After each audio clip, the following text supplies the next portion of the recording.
അപ്പോസ്തോലപ്രവർത്തികൾ 16:28 അപ്പോൾ പൗലോസ്, നിനക്ക് ഒരു ദോഷവും ചെയ്യരുത്, ഞങ്ങൾ എല്ലാവരും ഇവിടെ ഉണ്ടല്ലോ എന്ന് ഉറക്കെ വിളിച്ചു പറഞ്ഞു എന്ന് എഴുതിയിരിക്കുന്നുവല്ലോ.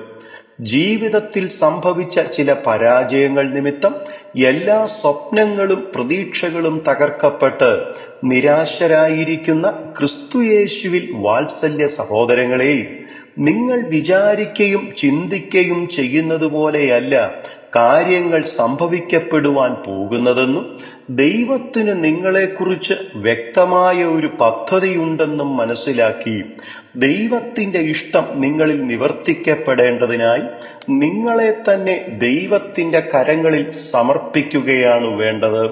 അതല്ലാതെ ഇന്നത്തെ നിങ്ങളുടെ രോഗവും ദുഃഖവും കഷ്ടവും നഷ്ടവും അപമാനവും അപവാദവും